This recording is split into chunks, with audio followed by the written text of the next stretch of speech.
Welcome to another video. This time I'm in Zion National Park. It's my favorite season, my favorite month of the year, and one of my favorite places. So as you can see behind me, there's some color down here in the washes, which is what I'm in search of this morning. Just kind of checking out, see what the conditions are. This is day one, my first day here in Zion. So I'm just kind of working the washes to see what I'm working with here, or what I've got to work with. So far, it's pretty colorful. Pretty good variety of color, actually. So I was checking out this scene behind me here because it looked like maybe there was some promise there. But some of the leaves aren't really all that pristine. So for a shot like that, I think I want them to be a little better condition than what they are. It's an overcast day today, so not very good for reflected light, which is kind of an asset to have down here in these washes. See if it clears up a little bit. I think the weather forecast shows some sunshine later on maybe, so we'll see. But that doesn't mean there isn't anything I can shoot. I can take advantage of the conditions and shoot other things. But that just means that I'll have to work without the reflected light, so we'll see how that goes. It's hard not to just stop and you first get here, you just stop and everything looks beautiful. So, I mean, I probably only made it a quarter mile from where I parked, and I've stopped several times. But yeah, it's great to be here. Everything looks amazing. Hopefully this will be a productive week. So let's see how it goes.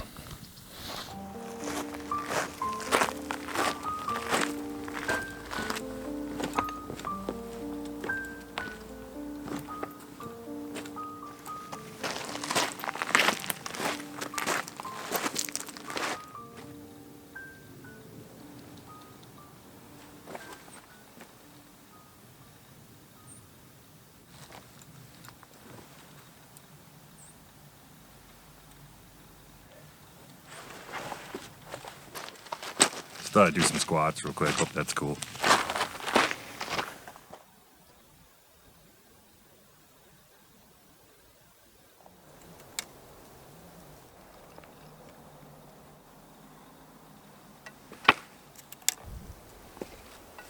So I think one of the nice things about being in this place several times now, even though this is my first trip shooting on large format, I've shot a lot of this stuff on digital, so I'm familiar with it.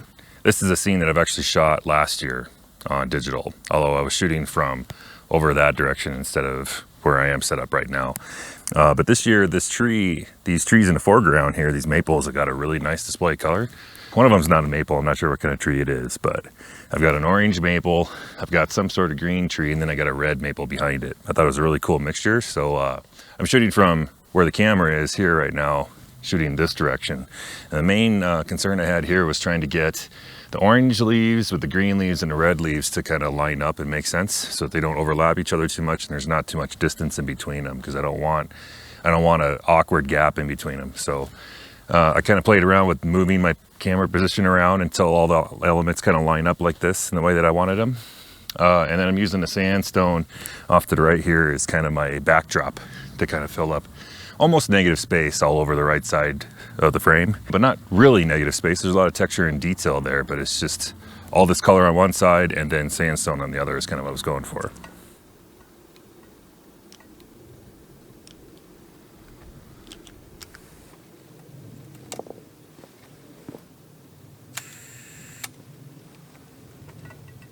One of my challenges I got here is the sky's actually breaking up. This scene would normally be in direct sunlight right now. I don't think it would really get much for reflected light, so I'm shooting it in shade, and I think that's totally fine. I don't think I would get the kind of reflected light that I was thinking anyway. It was cloudy when I was setting up. Now the sky's breaking up, so I'm getting direct sunlight on the composition here, as you can kind of see here.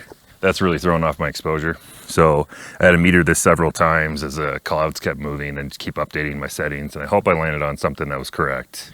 Then there's a little bit of wind in here too, so I had to wait just a second to get the leaves to stop moving around so bad, which was pretty okay. It wasn't too tough to get because my exposure times were only 1 second. I shot 2 sheets of Velvia 50, may it rest in peace. One at 1 second f32, and the second sheet I shot at f37. So I took 1/3 stop away because there was just a little bit of light still casting on the sandstone, or it looked like it was glowing just a little more. So I was a little unsure, so I bracketed 1/3 of a stop, however you do. Yeah. My meter readings I took off of the sandstone itself, right above the red tree here. I was trying to stick that at middle tone. I think that's where I wanted it.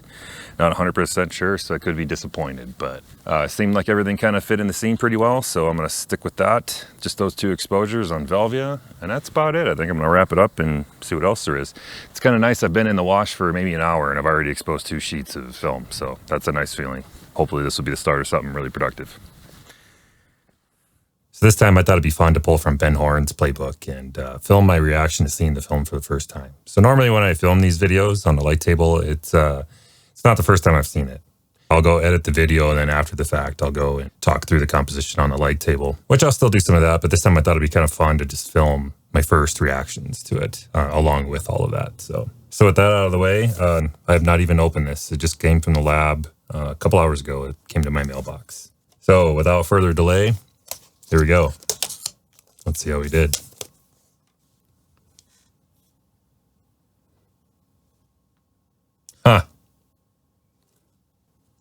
So then I have a second exposure.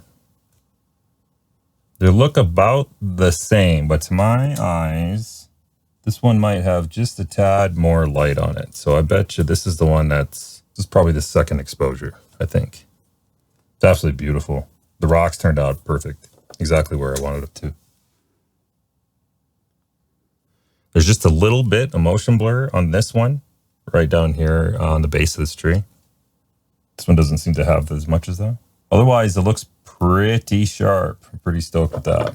There is just a little bit of focus fall off here too, because I had used a bunch of tilt, to try to get the very, very bottom edge of this in focus, as well as all the way back here in the background. So of course I had tilted the lens to try to get that, and there is just a little bit of focus fall off because my depth of field probably wasn't quite as much as I would hope to get all the way back here under the tree, but I think it's perfectly acceptable. Yeah, I think this one's sharper, so I think there is some motion blur going on. But even with the focus fall off, it's acceptable. I think mission accomplished on that one.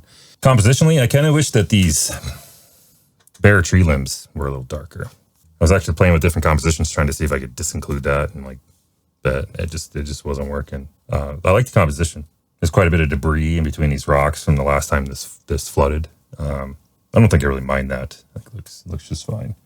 I'm pretty happy with how warm the image turned out too. It's not like overly cold. The tree branches are reflecting some sky color, so they went a little blue. But otherwise, I think tonality is good. I do kind of like how it goes from orange to yellowish greens to reds. I think that's kind of cool. So pretty happy with that. Let me know what you think, as always.